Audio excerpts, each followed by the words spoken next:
Holy smokes, we are live.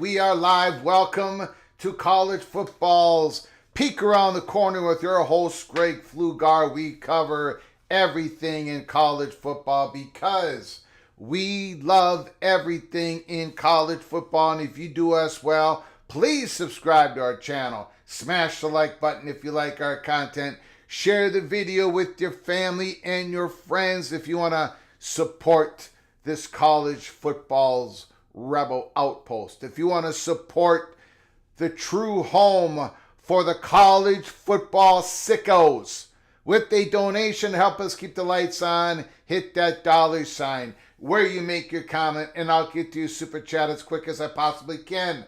Welcome everybody into the studio that sits on the corner, the very corner of Keith Jackson Parkway and Kurt Gowdy Avenue. Do not be afraid. Do not be afraid to become a legend with your comments and with your phone calls. The college football playoff format, the battle, it's starting all over. There is no leading contender.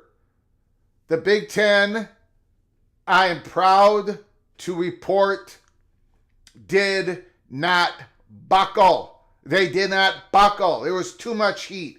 They're not going to go for this 5+11 with the SEC staying at 8 conference games. Let me show you something here. Ross Dillinger just reported the following. If I can get there. Asked if both the SEC and the Big Ten must agree on a format for it to move forward Rich Clark suggests that, yes, the parties must come to an agreement together and other parties. Rich Clark describes his presentation to the commissioners as metric recommendations to the selection committee criteria, which includes help from a mathematician from Google. For God's sakes, what are we doing? A mathematician from Google. A mathematician.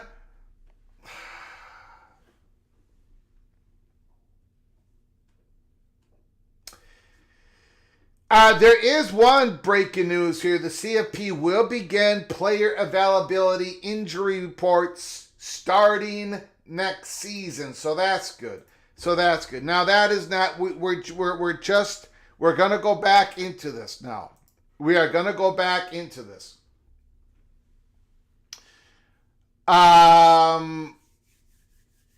You guys, look, you guys let me know, where do you think we're going to end up in 2026?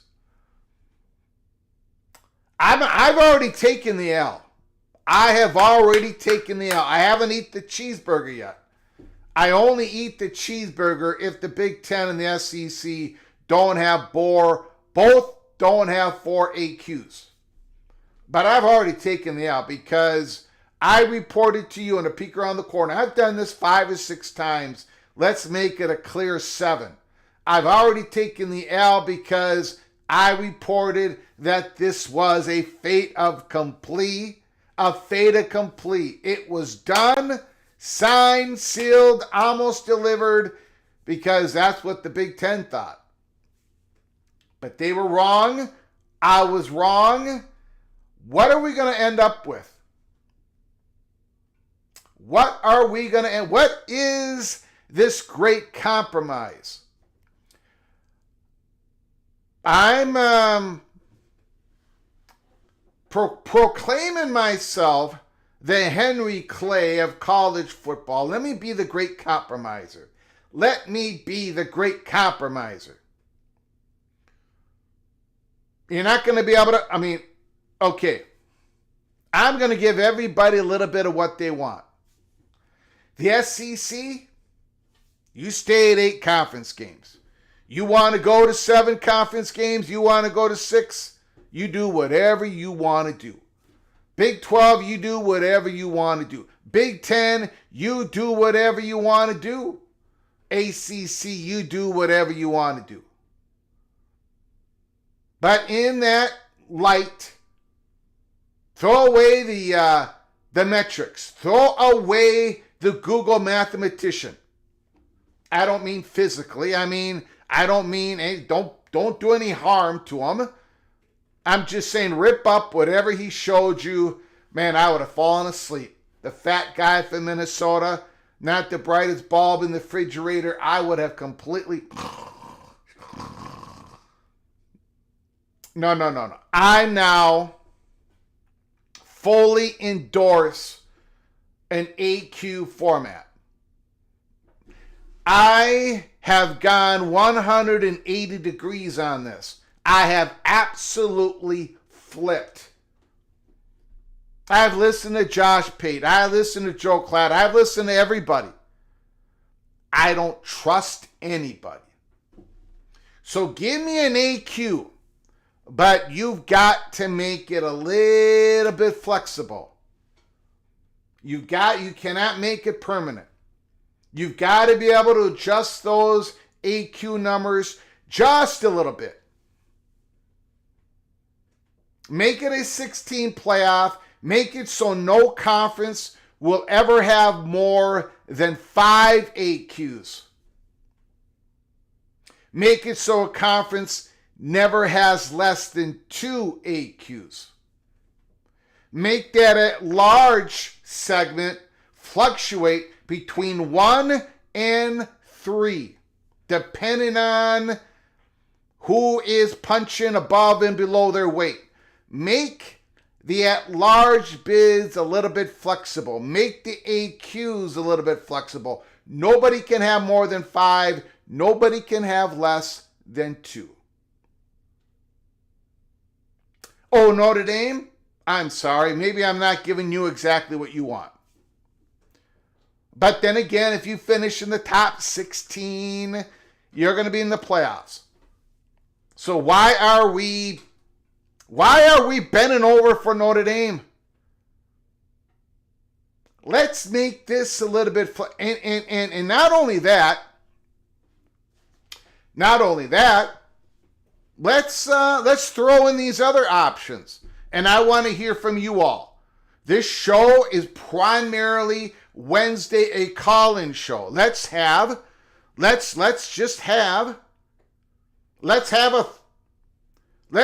play-in game between conferences.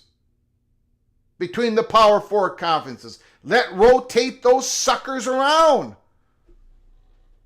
I understand the Big Ten and the SEC are going to get more AQs at the beginning. I get it.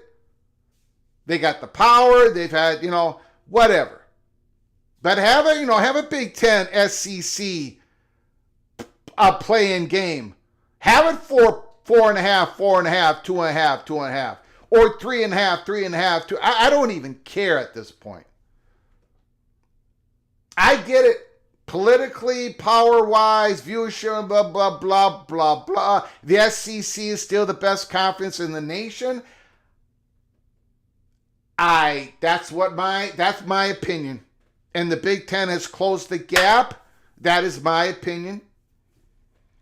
I love Big 12 football. I love ACC football. They should never have less than 2, but they have an opportunity to get 3.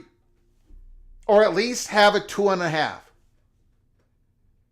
I now am completely, fully committed to the idea that I dragged over the coals, the automatic qualifiers. And I hope to God we finally get there. It's not perfect. It has to be AQs with a little bit of flexibility. So therefore, when the Big Ten and the SEC and the ACC and the Big 12, when they're scheduling their play-in games, when they get the contract with the media partners, they know they're going to have at least 2 play-in games, the Big 12 and the ACC, because they're not going to have any less than 2 AQs. But each year, it's going to be like 1-year media contracts for these play-in games because there could be some adjustments to it. I think that would placate the Big 12 and the ACC. The SEC, you still can go fight. You can earn that 5th AQ for a year. But then if you tumble backwards a little bit, if you don't do good in the playoffs, you tumble back to 4. Do I have the answer? Put the Google mathematician onto creating a flexible AQ format. That's where you put the Google mathematician on. Not this points per score is margin of victory and God. Can you imagine? Imagine this.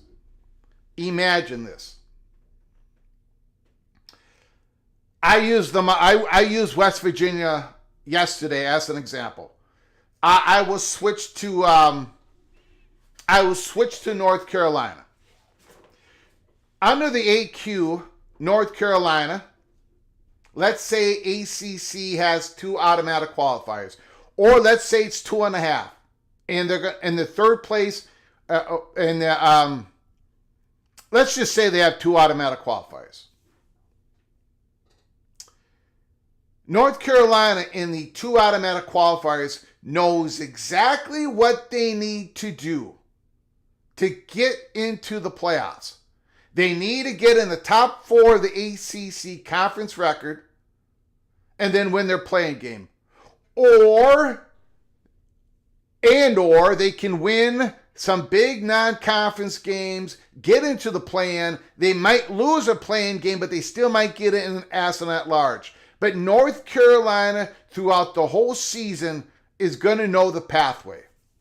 They could be 5-2 after 7 games, North Carolina. 3-1 in the conference. But they know exactly, they're looking at all the ACC conference games. They're looking for their pathway to the top 4.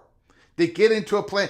Or you could have, let me see that update of the Google mathematician. Let me see those rankings. Okay. North Carolina is sitting at 8.96248. Now let me get my calculator. Let me see how they can move it past. Let me see how they can move it past the Fighting Illini of Illinois. Come on. Those days are over. Those days are over. We're not going to go back to a computer. We're not going back to a computer. Not happening. Not happening. Not under my watch is it happening. Okay, so we are gonna. I'm gonna mainly open up the phone lines, and I want to hear you guys what your final like. This you got to get everybody at least somewhat on board. At this point, the Big Ten and the SEC are not going to ramrod anything through. The SEC has switched it up on the Big Ten. They switched it up on them. And now the Big Ten, it sounds like they did not buckle here. Nobody, no format is the leading contender. It is starting all over. We got a couple other stories we're going to get to. Let me do a roll call real quick here. I appreciate everybody joining us early on a Wednesday afternoon. Ryan Thomas had the PATC community select the playoff teams.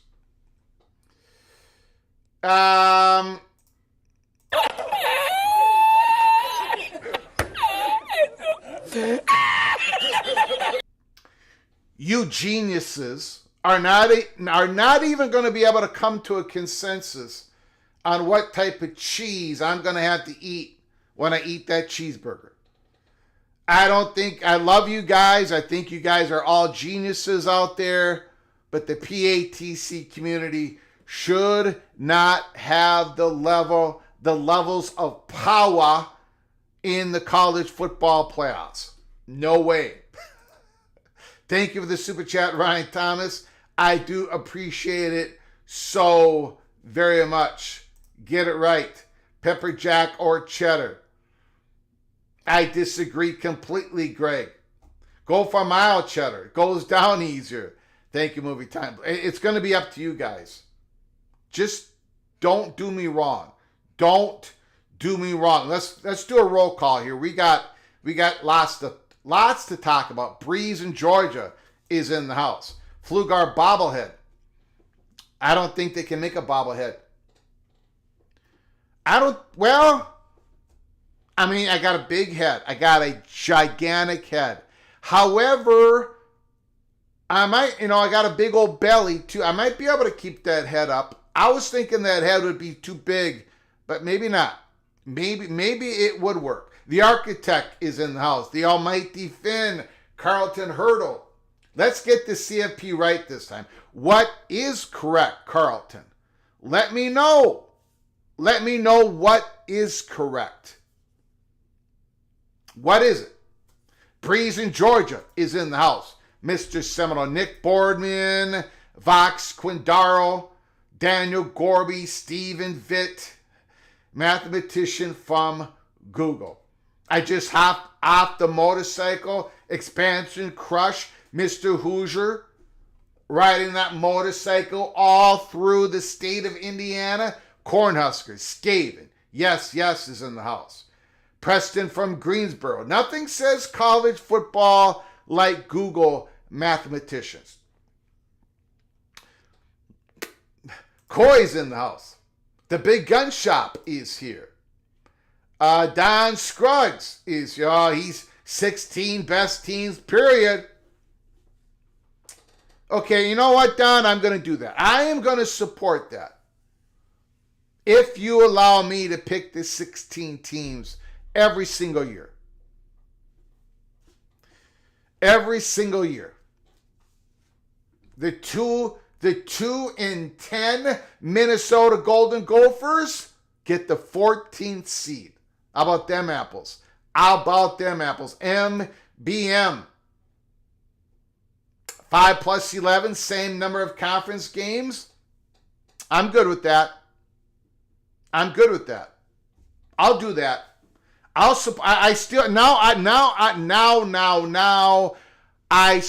the automatic qualifiers over this 5+11, everybody at 9 games. But I will support what MBM just wrote. But it's up to the SEC. It's up to the ACC. They got to do it. If they don't, we go to automatic qualifiers. More flexibility, the better. Status quo, movie time blues. I will support that as well. If there are complete roadblocks continuing on, I will support what Movie Time Blues just said. See, I'm flexible. It just isn't going to be the 5+11 with all those at-large bids. With the metric system by Google and the SEC staying at 8 games, that ain't going to happen. It ain't going to happen. G. Brew, 3 auto per conference. Michael Malone is in the house. Who else is here? King Spleen is here. The Big Ten and the SEC having 4 benefits the second-tier Big ACC and Big 12 at-large teams. The 5th best Big Ten and SEC teams will be competing for a spot. They could lose, yes. That is a very good... That makes sense. That's logical, in my opinion. The architect, I hope Tony P. learn his lesson. Fight the Big Ten. That's his job. Same goes for other commissioners. I just wish he would talk out loud because that's part of the job. A lot of Big Ten folks disagree with me. A lot of Big Ten folks do agree with me. Who else is it? Mr. SEC is in the house. Best 12 highest BCS computer-rated teams. Who else is here? BYU football.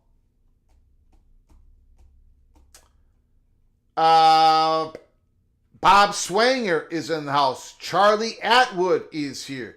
Why is the 8-team playoff not getting more support? Probably because it's less money and everybody. It's going to be tough to go backwards. It's going to be tough to take less money, less games. That's my opinion on why 8 is not getting more support. Once you go to 12, it's hard to put the toothpaste back in the toothpaste, whatever that is. Okay, Stormy Cyclone is in the house. Jimmy, let's just stay with the current playoff system for a few years. We just got here. I think a lot of people agree with Jimmy. Jimmy Austin, thank you so much for becoming a PATC member for the 15th month. 15 months. Jimmy has had to listen to this Golden Gopher, this evil Golden Gopher, going to be playing Oregon this year. Look out, baby. Look out. You are officially knighted, Jimmy. Early peak, cloak, and dagger. Thank you so much for your generosity, Jimmy. I appreciate all your support. All those months. Thank you, sir. Appreciate it. Okay, Dante's Inferno Purgatory is here. Craig is channeling.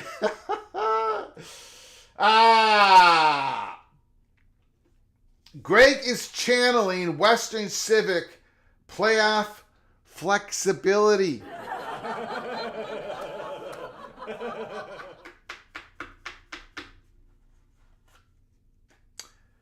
Ed Cook got me.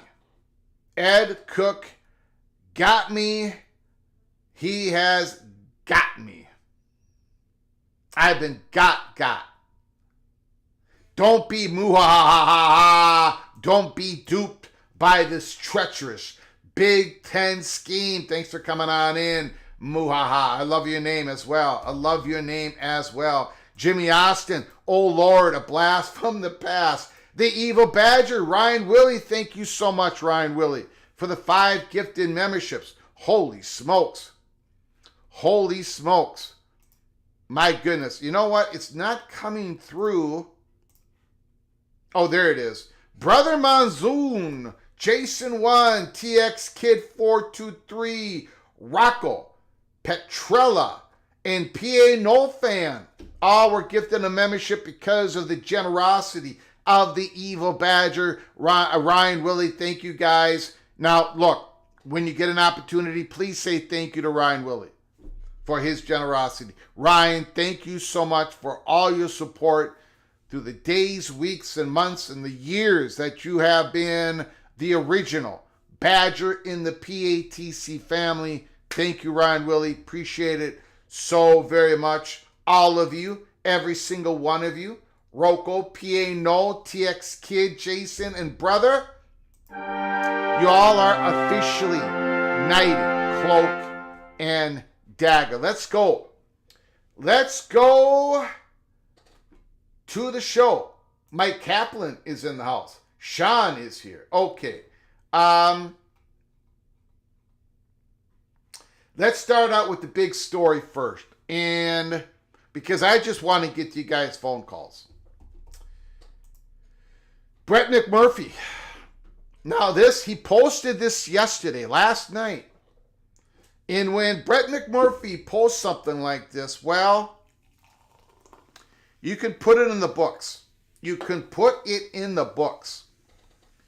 Brett McMurphy, conference commissioners have decided to start over. That's the name of our show today. Starting over on determining the 2026 college football playoff format, sources said. The Big Ten and the SEC initially wanted 4 AQs each. The SEC was on board. I'm telling you, they were on board. And something happened in Destin, Florida. The coaches looked at their contracts and said, we're going to 9 conference games. This is going to hurt my ability to make some money. The bonus money. It's going to hurt some football teams in the SEC to be eligible to the bowl games. And something happened in Destin, Florida. Brett McMurphy. Both Big Ten, SEC, there was an alignment. It's why I said it was a fait accompli. I take the L. Initially wanted 4 AQs, with 2 each to the ACC and the Big 12. However, the ACC and the Big 12 pushed back. The SEC coaches later publicly did not support the 4 AQ model, instead preferring the 5 AQ plus 11 at-large format for a 16-team playoff, as did the ACC and the Big 12. But the coaches did not want to go. They did not want to go to that 9th conference game. They wanted the cake. They wanted to be able to eat it. And they wanted to add as much frosting as possible. The SEC coaches, they spoke up. The Southeastern Conference wants more value, even more value, given to the strength of schedule metrics. Something the CFP executives discussed in today's meetings. Now, this was Tuesday. Remember, the meetings went on today, Tuesday, and have gone on this Wednesday, and Rich Clark has spoken. We're going to go through some reporting on that as well. However, this is last night. A source cautioned, even if the strength of schedule is supposed to carry more weight with the committee, it will still boil down to their opinions on who they think are the best teams. So you can change the metrics, but it ain't going to be a computer that decides it. It's still going to be the committee members. So I don't care how much you tweak it. It's a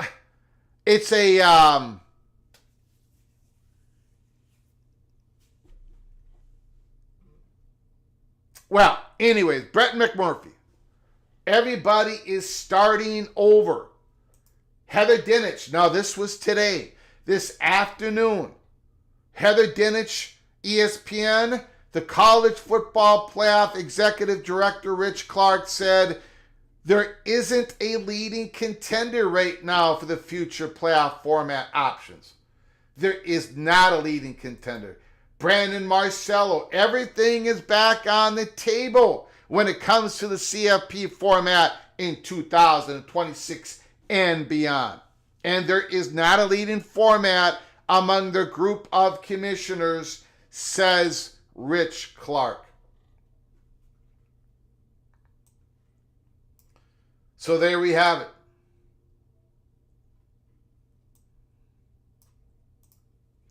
There we have it. Now somebody has to remind me exactly what Western Civic, I remember he wanted playoff flexibility, and now I'm saying the same phrase. But exactly what was his playoff flexibility? If somebody wants to call, please call in, and I don't remember exactly what he said.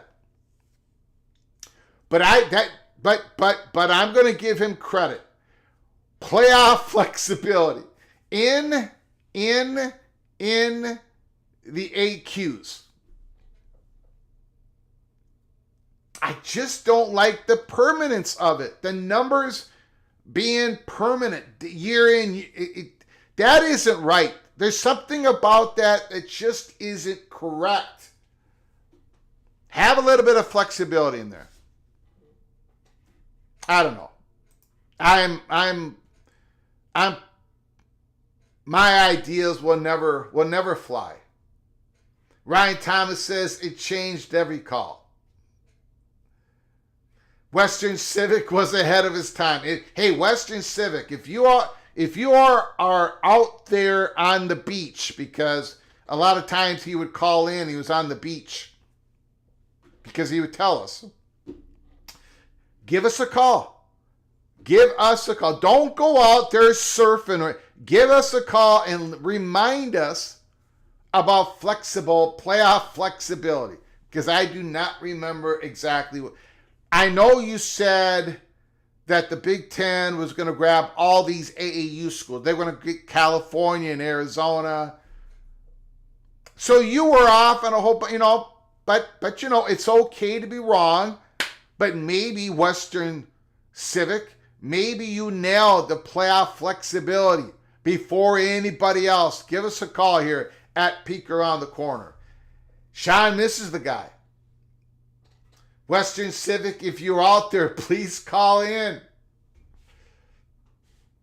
Okay. Before we get to your phone calls, just a couple of... We did a couple episodes earlier today. We did 2 episodes.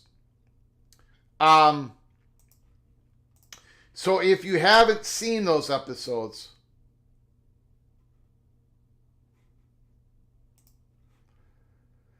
Okay, hold on here. I got to check something.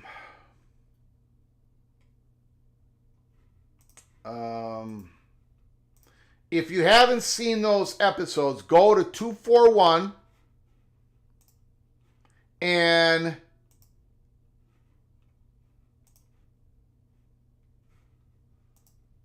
(242) 241 and 242.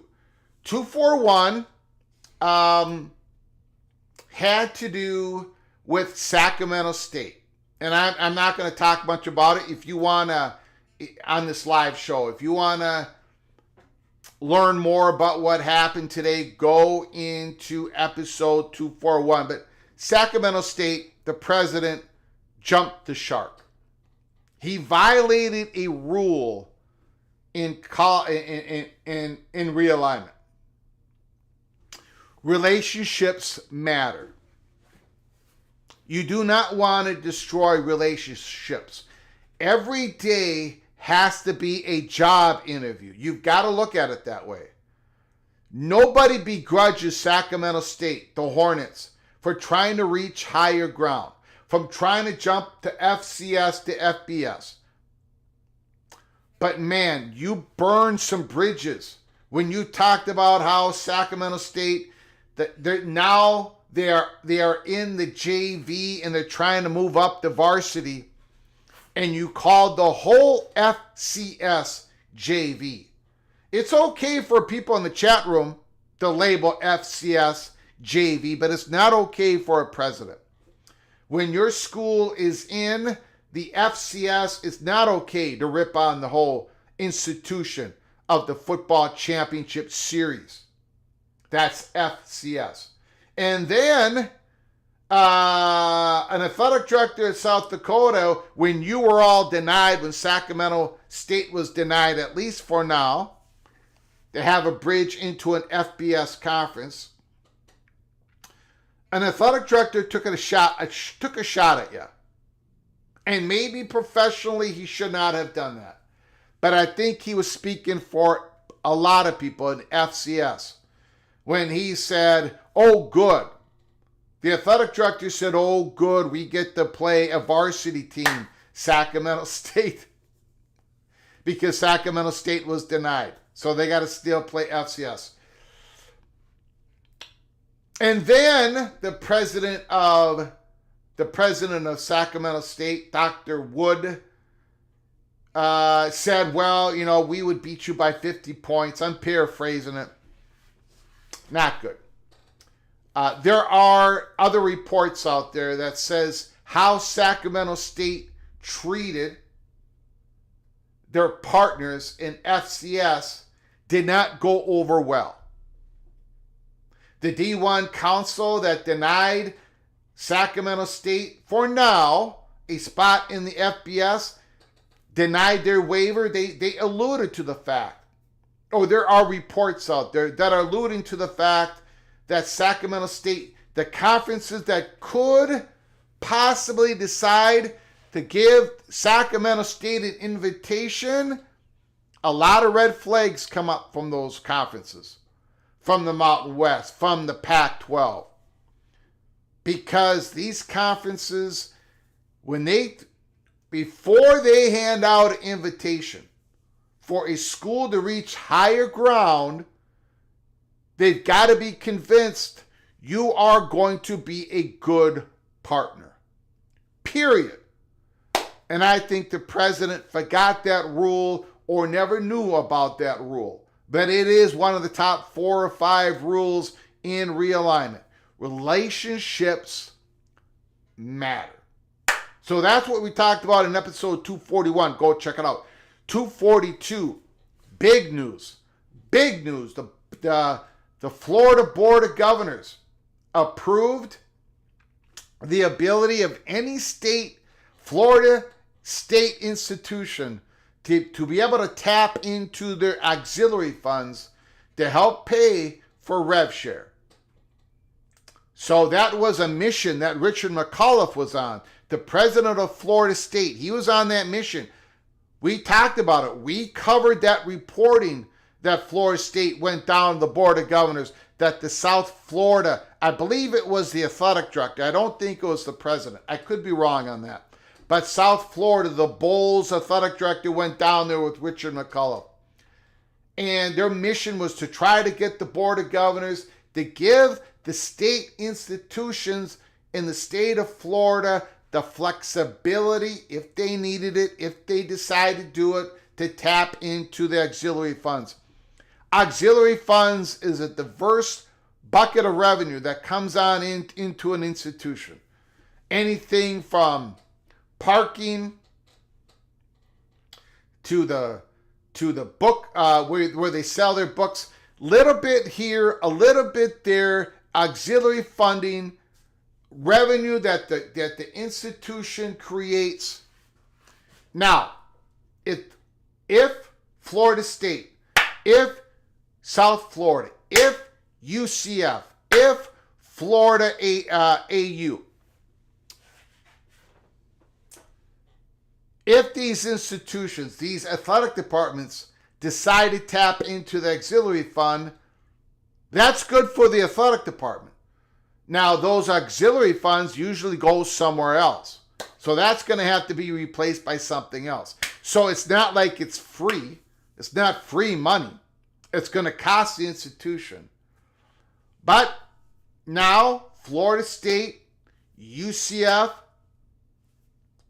USF, they have another option in which can help them reach that rev share number. Now, this deal goes on to 2028.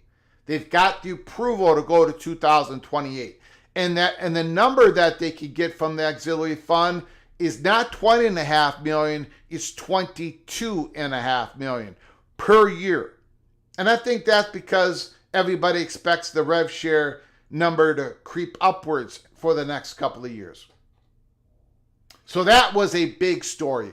Good news for Florida State, UCF, USF, and other state institutions in the state of Florida. Really good news. So those are the things that we've covered here at Peek Around the Corner just today. A couple of episodes. Go check them out. Now we're gonna go to the phone calls. We are not gonna wait any longer. We're starting over.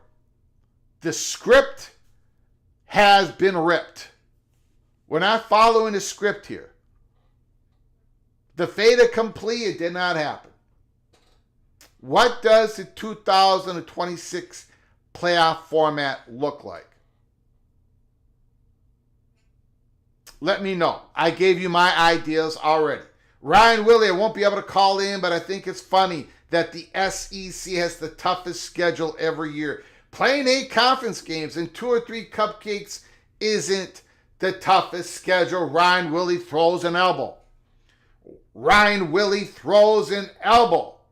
The Badgers are playing some SEC teams this year. Wisconsin. What are you going to do, Badgers? What are you going to do, Luke Fickle? Thank you, Ryan Willie. I appreciate the super chat. Appreciate your kindness so very much and all of your support. Thank you so much, sir. Appreciate it. Okay. We are going to get to the phone calls right now. Western Civic, please call in. 763-260-1333. 763-260-1333. Give us a call and let me know. Let me know what you are thinking. Because this is basically the story that we are covering today. I do want to give everybody a heads up on something. We do have breaking news. In the NFL.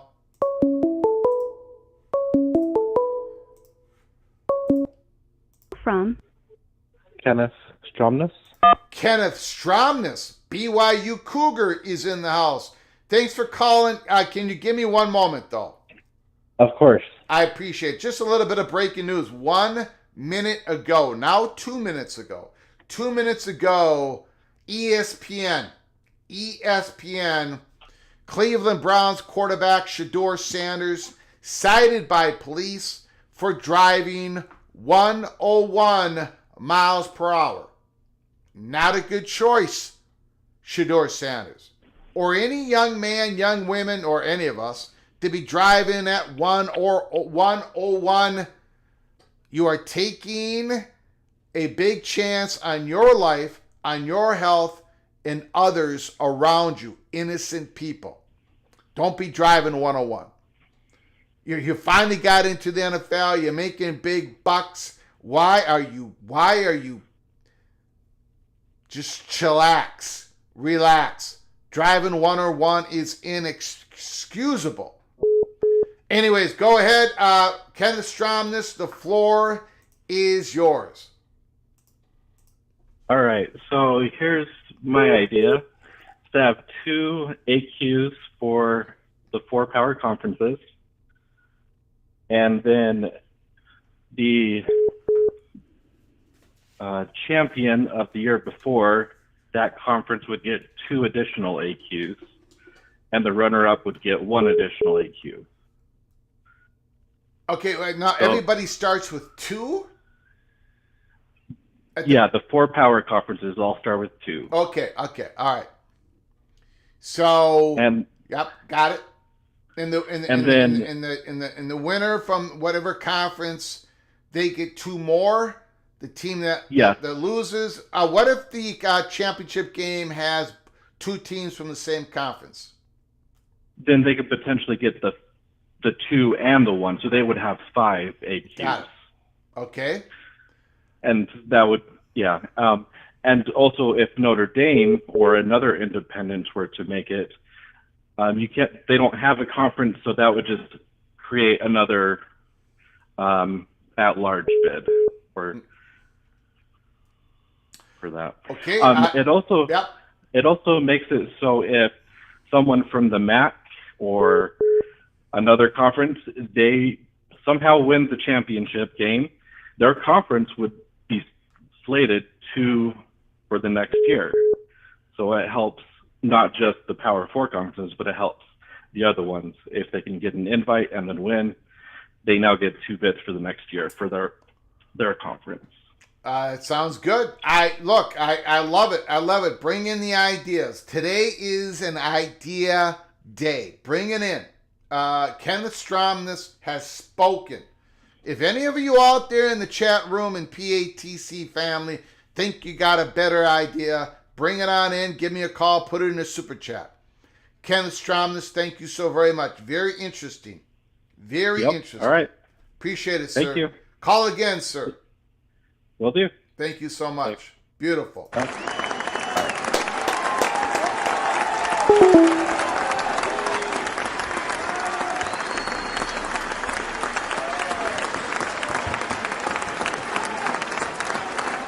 Kay Newin, thanks for coming on in, Kay. Here comes the Super League. Go Black 45. No way that model is gonna happen. No way. No way. Call from Rock and Rant. Rock and Rant. Can you hold on for a moment, please? Sure can. I do apologize. I have fallen behind. Oh, jeez. I almost screwed that up. My goodness. What am I doing? Hold on, everybody. Hold on.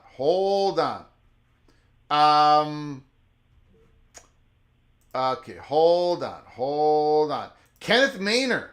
The American would be smart to add Coastal Carolina from the Sun Belt. Emerging athletic program and tearing up the College World Series. Thank you, Kenneth Maynor, a member for 12 months. Holy smokes, Kenneth Maynor, you are officially knighted. Once again, early peak, cloak, and dagger. Thank you, Mr. Maynor. Interesting.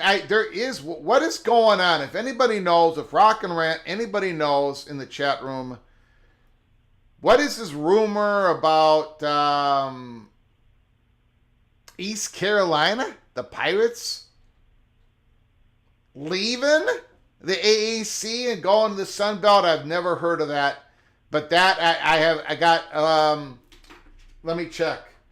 See how many DMs I got on this.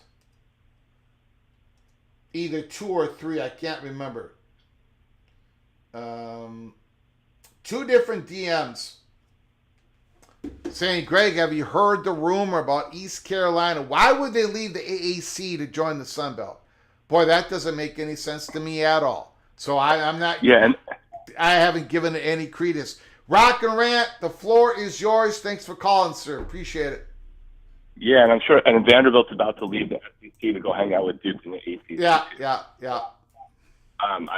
I mean, that just looks like a message board genius's post getting ready to get shared.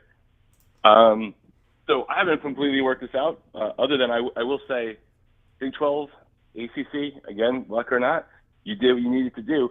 Clearly, SEC and Big 10 couldn't agree, right? They couldn't agree to the 9. They couldn't agree to the format.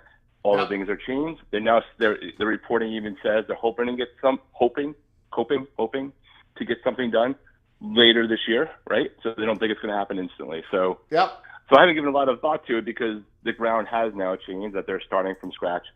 And this does break one thing that I think is important, is to make it easy for fans to understand. But under the heading of nobody gets what they want, but everybody gets a lot of what they want, here's an idea to throw out and rip it apart, because I haven't thought it all the way through with the stats. But I have an idea for a hybrid model, which is 16 teams, same 5 automatic qualifiers, and then you have 2 parts. You have one that's completely based off of the equivalent of like a basketball net rating. You want to call it the old BCS rating, strength of schedule, all the things that maybe the SEC would really like.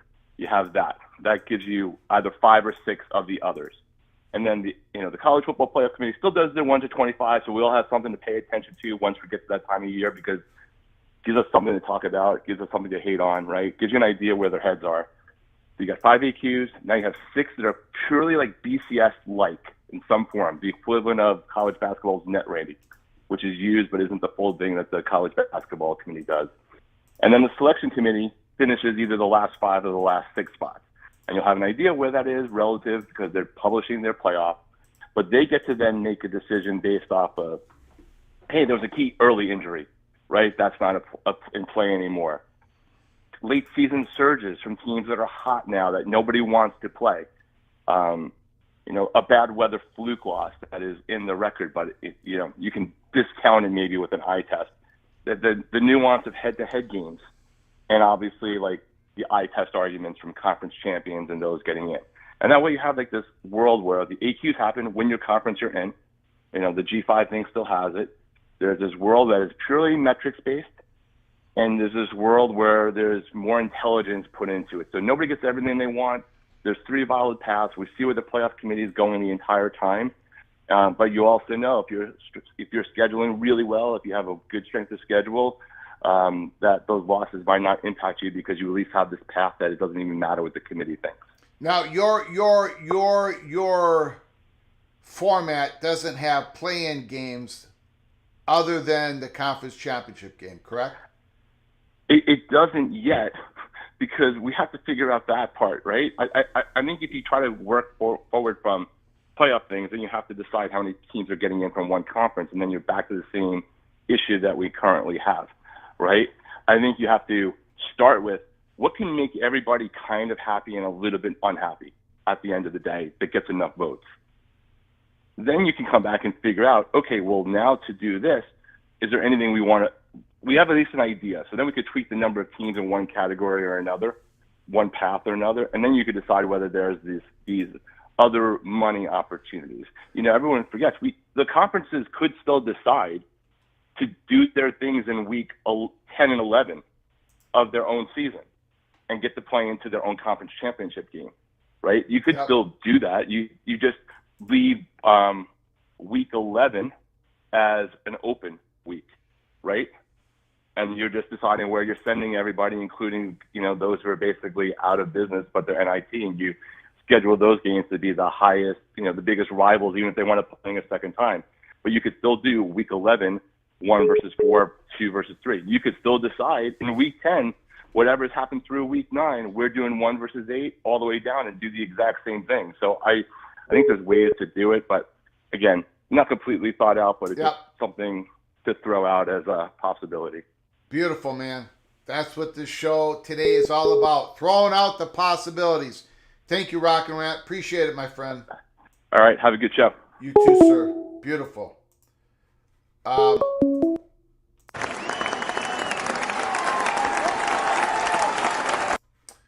think we just lost somebody. Yeah, we lost somebody. Try again. A call was coming through, then the call dropped. Good call, RNR Breeze in Georgia. Again, no, I don't have that anymore. I was going to show something, but I lost it.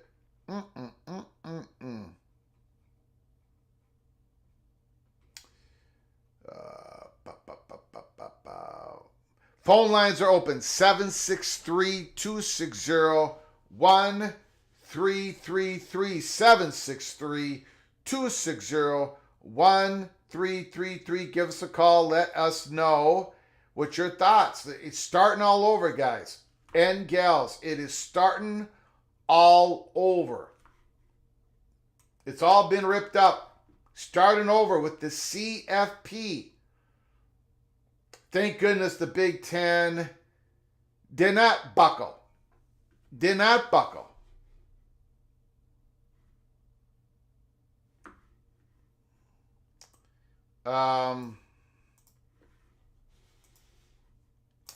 So give us a call. Again, we covered the big story with Florida State.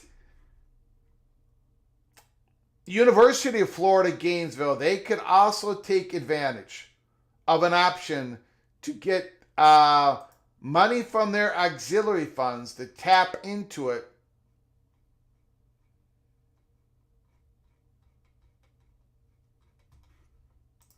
to help pay the rev share, $20.5 million. We talked about that in episode 442, so go back in episode 442 and give it a watch. And then episode 441, earlier today, we talked about Sacramento State, the president, jumping the shark. Jumping the shark. Western Civic changed his mind and hung up. Come on, Western Civic. Give us another call. Give us another call. Let's go.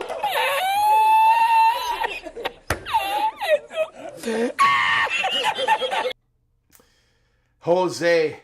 Expedition Greg sent a gifted membership. James Turpin. James Turpin is a new member of the channel. James, when you get an opportunity, please say thank you to Expedition Greg for once again his incredible generosity. Thank you, Mr. Buckeye, for all your support, all your help that you do for me. I do very much appreciate it. Keeping your head on a swivel for PATC. Thank you, Expedition Greg. You are all hereby knighted, cloak and dagger. I don't know what's going on with the phones. Don't know what's going on with the phones.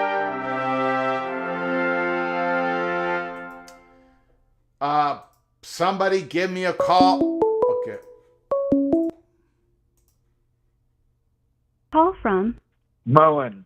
Moen is on the line. Hey, this is great timing from Moen because Moen and I disagree on this.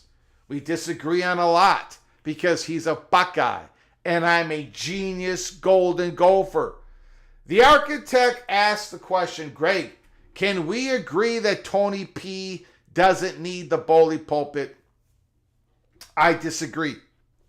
I want the Big Ten commissioner to sound like the fat guy from Minnesota. Use the bully pulpit, my friend. Use it, Tony P.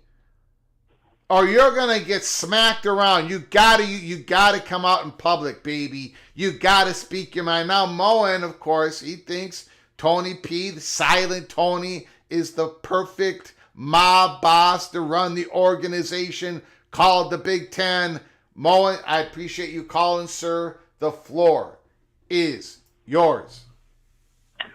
Well, you're absolutely right. I think Tony Petiti keeping his mouth shut, doing things behind the scenes, that's the way you do it. You don't go out there.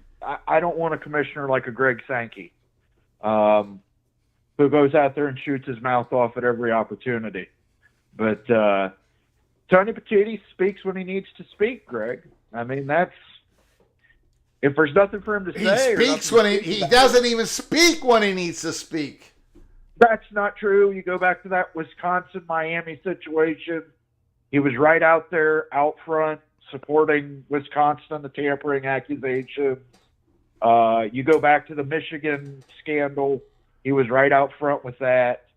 But, I mean, what does he need to come out and say? If you're not, it's Michael Corleone in part 2. I'll give you an example.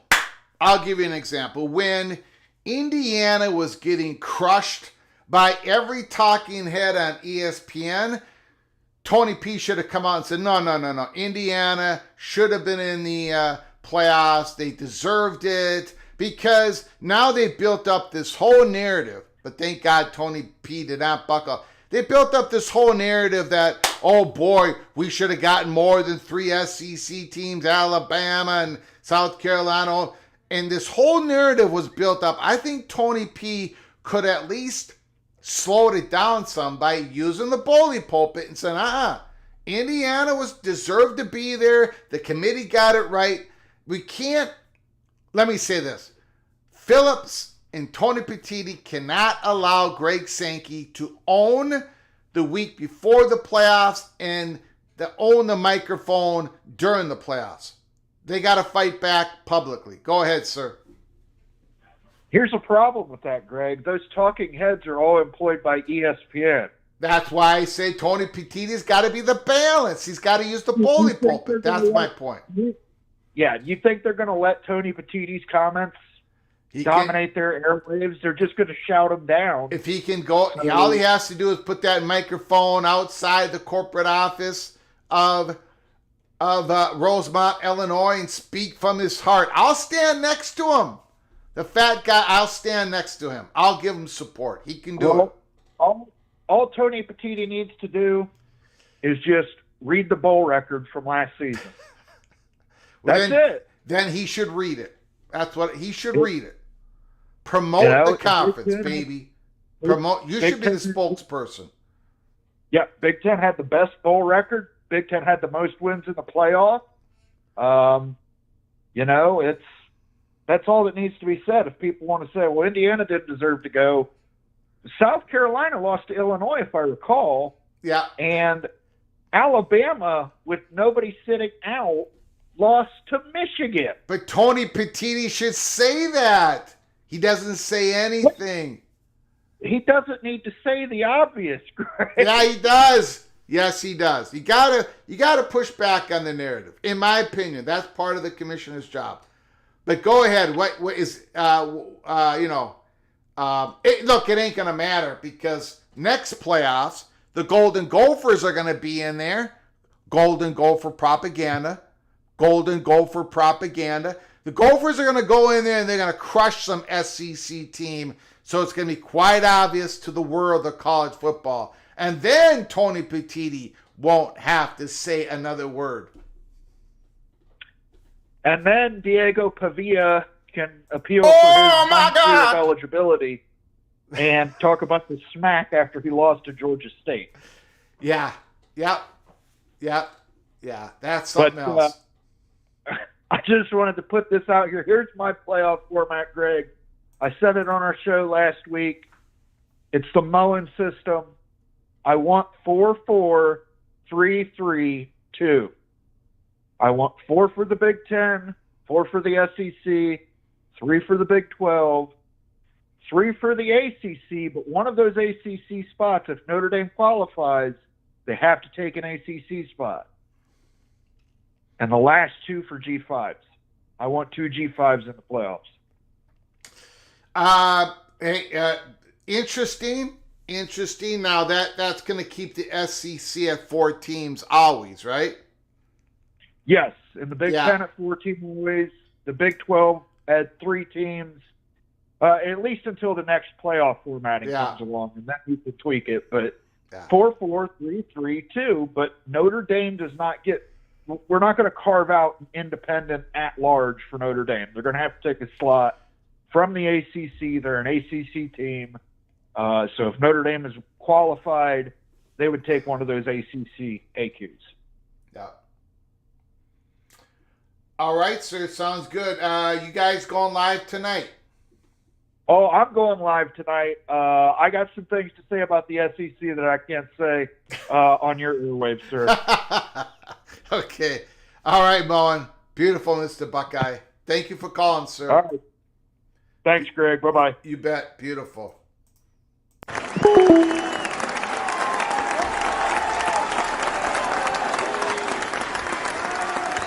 I think a lot of people, Laura Weiss, Texas Tech Red Raider, likes Moen's format. I think a lot of people would like it.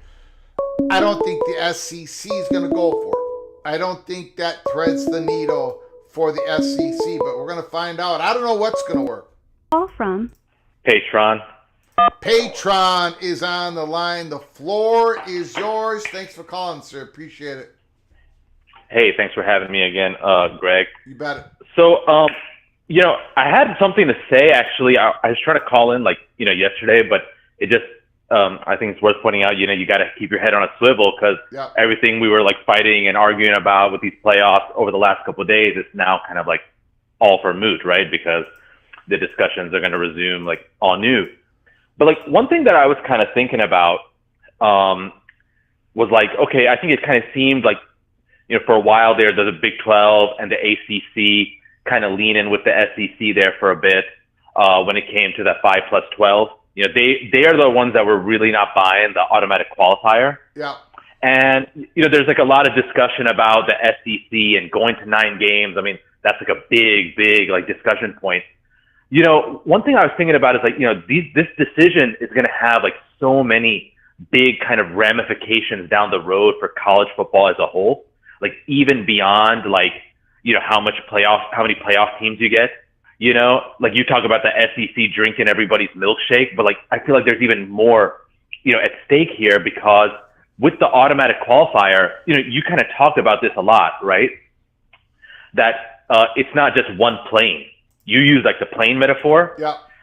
There's going to be multiple planes that are going to land one after one. I kind of like the domino metaphor because it's sort of, again, that sequential, sequence of events here, right? Because when you get the automatic qualifier, then the SEC is going to go with the 9 playoff game, right? Because now they can get the money from ESPN. Yep. I'm sorry, what was that? The 9th conference game. Correct. Sorry, did I say playoff? Yeah. Yeah. The 9 conference games, they're going to get the money from ESPN without the risk of missing out on the playoff because of the harder schedule. But right. that's where we thought everything was leading to before. So why would the SEC change their mind back? Are they going to go back again to the 4 AQs? I mean, again, Greg, I think then you have to consider what's going to happen after that as well, right? Because they're going to, you mentioned all this, right? I don't even have any original thoughts. I just get it all from your show, right? They need the 16 team and then the 9 playoff game, 9 conference game, so that they can do the conference expansion and get UNC and UVA to void off the enrollment apocalypse. Yeah. And, right. And let me just let me squeeze in here and that is that is the leverage against. That's the cloak and dagger leverage against the Big Ten and the SEC just throwing up their hands and saying, let's just stick with the format we got now. Because if they stick with the format they got now, then the skids don't get greased for further conference expansion. And correct. I think they really want it. Now, nothing is imminent. Even if everyone has decided on the expansion to 16 teams, I don't think anything is quite imminent yet. But you're exactly, so that is the leverage. We're trying to talk about the compromise, and we're going, well, let's just stick with 12. But the SEC, I think they'd rather swallow something that might be a little bit unpleasant to go to 16 because they are truly looking at North Carolina and something else. So Yeah, I agree. Go ahead, sir. Great call. Go ahead. Yeah. And then, like, the next domino, potentially, they already had discussed, would be that Big Ten SEC scheduling agreement, right? Which in that case, each, the Big Ten and the SEC, they would be playing basically 10 Power 5 game or Power 4 games. Really, they would just be playing 10 games in their little group, right? Yep. And so when you have that schedule of 10 games, okay, let's be real. For the remaining 3 games on the schedule, they're not going to want to schedule any other tough teams, right? We know the SEC, and let's be real, even a lot of Big Ten teams, they schedule an FCS game. There's going to be some G5 in the mix, right? When the schedule is so difficult, I'll use this as an example. You're not going to get Iowa State. Like, if USC already doesn't want to play in Notre Dame, you're not going to get like an Iowa State or a Kentucky Louisville. The Big 12 and the ACC, whatever remains of the ACC, are going to get kind of like squeezed out schedule-wise. And then that kind of like compounds sort of the strength of schedule. Obviously they want to introduce some kind of strength of schedule thing. The strength of schedule requires teams from various conferences to play each other. So you can have like some kind of comparison, right? Like, for example, Moen just called, you can only compare the Big Ten and the SEC when they literally play head to head, like Alabama, Michigan, South Carolina, Illinois, LSU, USC last year. Obviously we need these comparison points early in the season. So if this is the case, then the Big 12 kind of gets left out scheduling wise. I kind of think of it almost like Jack Swarbrick, you had mentioned, used that term that the Big 10 is a solar system and the SEC is a solar system. So if like those two solar systems like kind of fuse and consolidate like this, there's just not enough room there for the Big 12 to even get a planet in. And that means that the automatic qualifier is viewed as like one step, the first step on that long eventual path to like a Big Ten, the hypothesized Big Ten SEC breakaway, like a decade or 2 decades or whatever in the future. Like you said, it's not imminent, but this would be the first footstep in that direction. And hence probably like the Big 12 and the Big 12 especially realizes like they cannot afford that to happen. They need to be integrated, not just in the playoffs, but in somehow during the regular season itself. And, these SEC teams, yeah, a lot of them have like the 8 conference games, but I'm not saying all of them, right? But like Georgia plays Georgia Tech, right? Florida plays Florida State, South Carolina plays Clemson.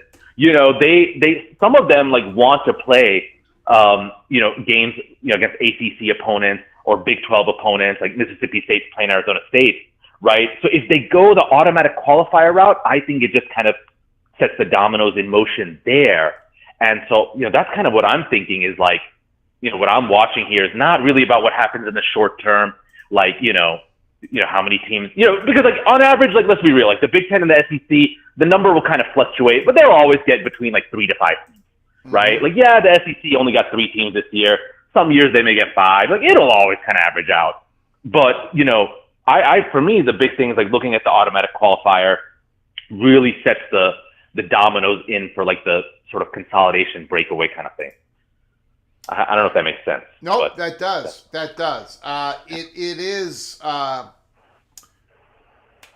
Look, one of the reasons why we spend so much time talking about it, because it has huge ramifications. Yeah. Huge ramifications. So. Yeah, and you brought up the most important point, in my opinion. Greg Sankey, for all of what he has said, he has never pushed back really, truly. Not now. Not in the last 18 months. Greg Sankey has truly not pushed back against the idea, the concept of expanding the playoff to 16 teams. He's never really said, no, we don't need that. No, he hasn't. And he knows, and the reason is because the SEC wants to expand its footprint. It wants to transform itself once again. And to do that, they really need to get to 16 teams in the football. playoffs. I appreciate your call, Patron. I hope you call Yes, again, sir. Your calls. All right, thank you. I think appreciate it, man. 2 of them, and they've been magnificent. Thank you, sir. Yes, sir. Thank you. Appreciate it.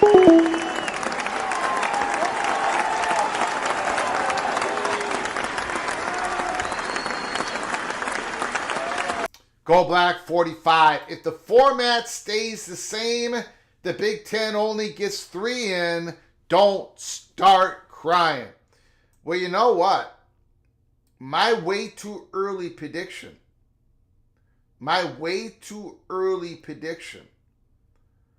for this coming on 2025. I've only got 3 Big Ten teams. I don't think it's like this unbelievable disaster if the Big Ten only gets 3 teams in a 12-team playoffs, or the SEC.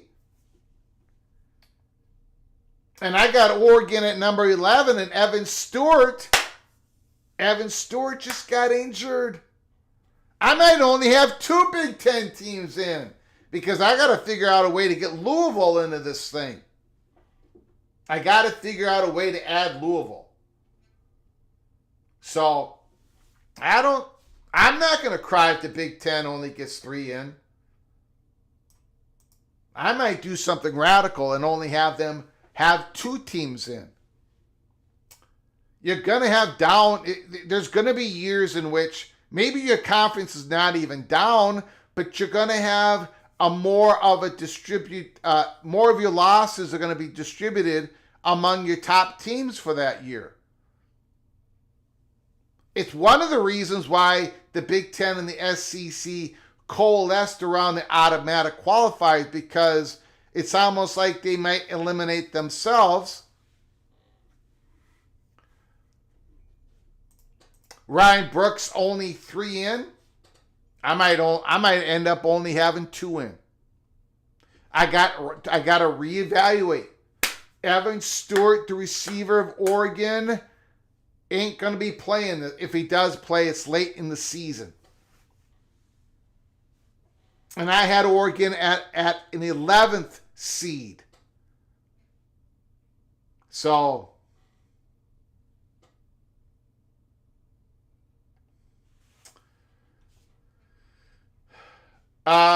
Nick Boardman posted where?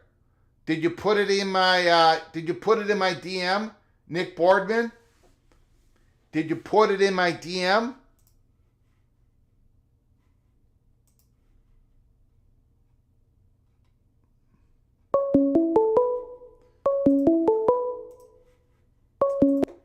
Call from Mivas. Thanks for calling, Mivas. The floor is yours.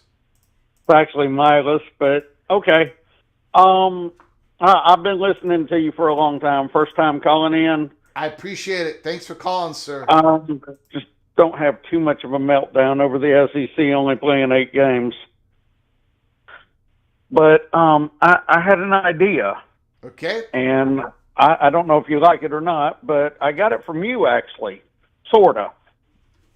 Okay. I was thinking maybe we should do 1, 1, 1, 1, 2 for the group of 5, 1 for for each conference, and then the SEC Big Ten gets 6. Okay, they play 2 from 2 to 6 for them 6 spots. The Big 12 and the ACC get, I think it was 4 or 5. I think it was 4. And they play 2 through 4 to get them. And as far as I'm concerned, with Notre Dame, they can join either the Big 10 or the ACC and get in. I mean, I really don't care about them. Mm-hmm. So, what do you think? Well, I would love it if Notre Dame would have to join the conference for that to work. And I think Notre Dame is only going to leave football independence when the walls completely close on them, and I think it's going to happen eventually when the ACC loses their top valuable programs. But until that happens, I don't think college football playoffs can be used as a mechanism to push Notre Dame into a conference. That's the weakness in your plan. Well, but I understand your thoughts. I understand your thinking on it. Go ahead, sir. Well, I actually think you could if the Big Ten and the SEC would quit playing their ass. They would have to join. Yeah, but it just isn't. I That get or it. they would miss it every year. Yeah. I get it. I'm with you in spirit. I just don't think the playoffs is going to be the. I don't think Notre Dame is. They're not going to lose their playoff access in all these discussions. They're just not going to. Well, that part sucks. But Yeah. what do you think about the rest of the plan? Yeah. But for the rest of the plan to work, you got to get Notre Dame into a conference, correct?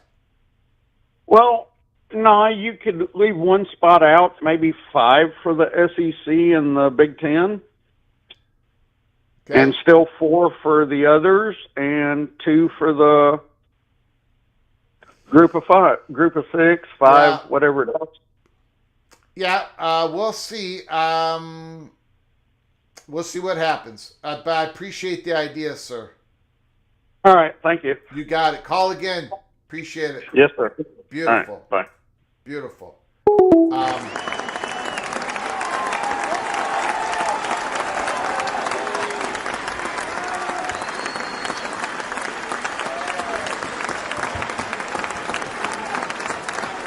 Now, Kenneth Maynor, I appreciate the super chat. I do have a question about it, but I appreciate your generosity. Thank you for all your support.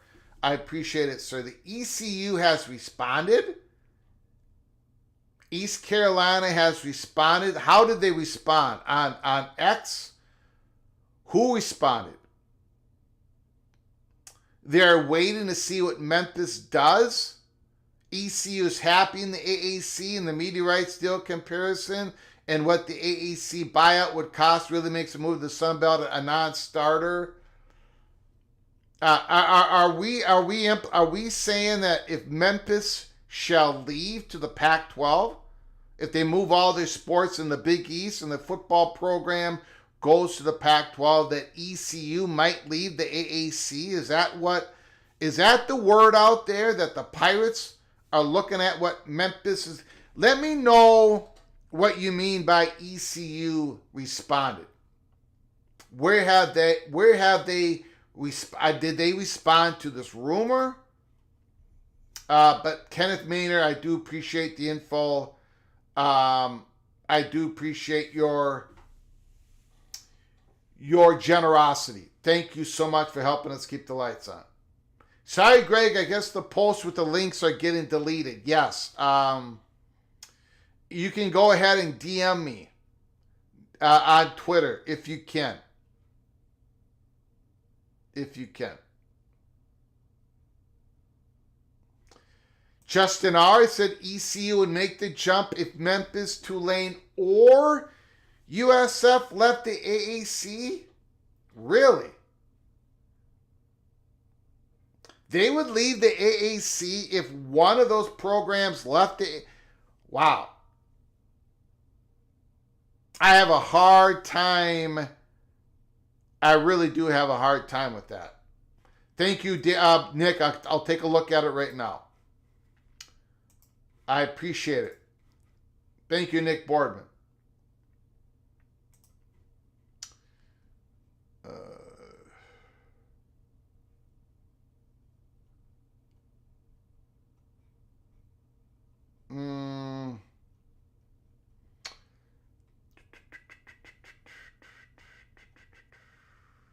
Yeah, I'm going to have to really read this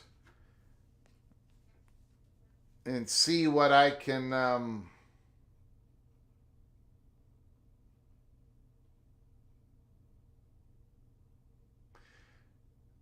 Syracuse last month, it boasted a record-breaking number of applications, but the full undiscounted cost of attendance at Syracuse stands at $92,128 per students.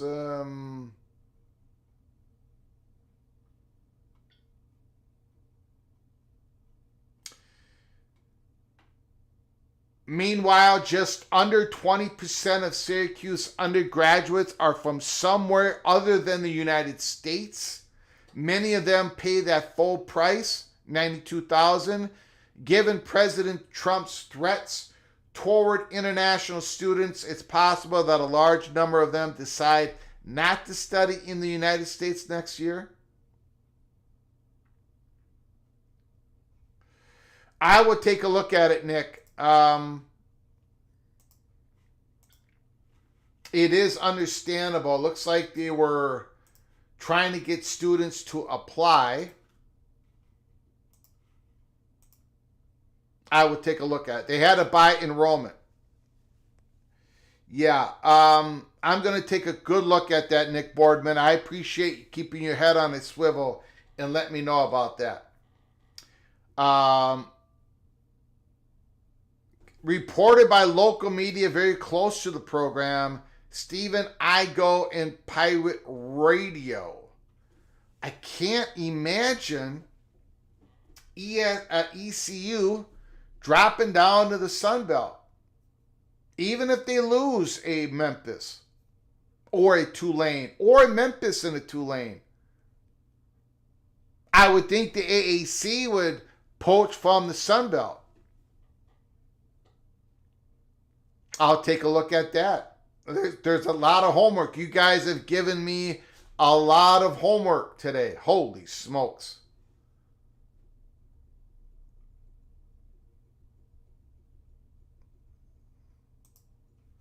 Yeah, I agree with CFP Plus, but I agree with CFP Plus.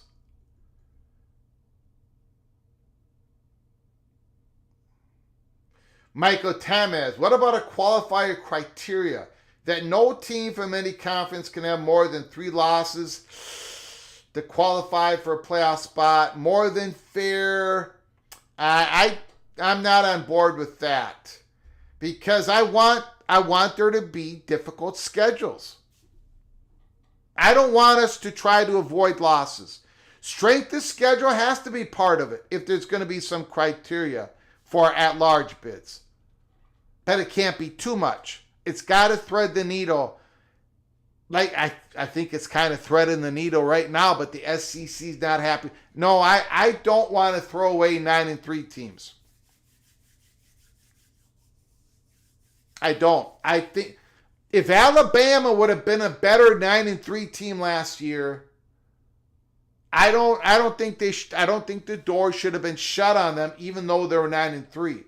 But did you see who they lost to? They weren't that. Alabama wasn't. They weren't that good. They were good, but they weren't that good. Obviously. All right, we're going to shut this down. We've been on the air for an hour and 30 minutes. It was going to be a shortened live show like most of our Wednesday live shows. The live shows on Wednesday are not as long as our average show because I got obligations in the evening. But keep your head on a swivel. Late tonight, if there's breaking news, I will come on live. It's going to be late, though. So you got to make sure you subscribe to our channel and turn on those notifications.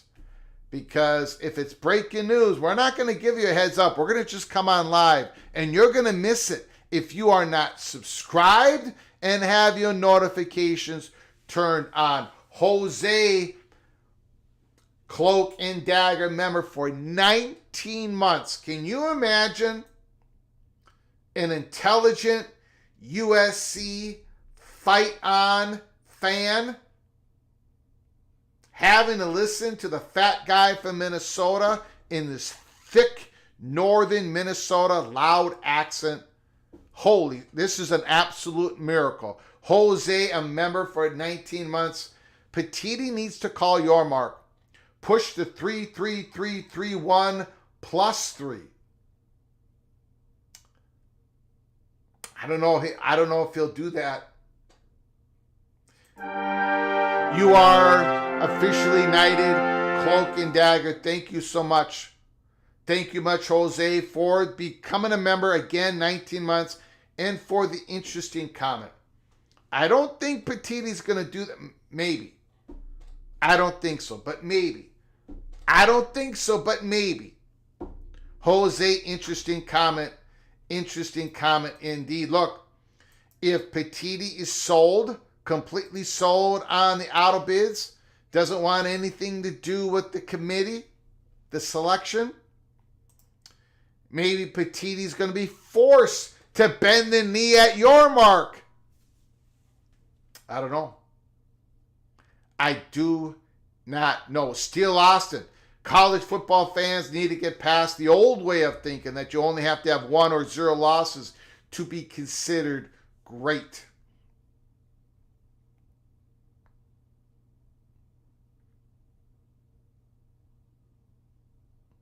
Jimmy says the Big Ten should accept no less than 4 auto bids. All right, we're going to shut it down. Hey, Breeze in Georgia, I appreciate it. Love your channel, Greg. I love you, Breeze in Georgia, for being a part of the PATC family. I appreciate it so very much. Keep your head on a swivel.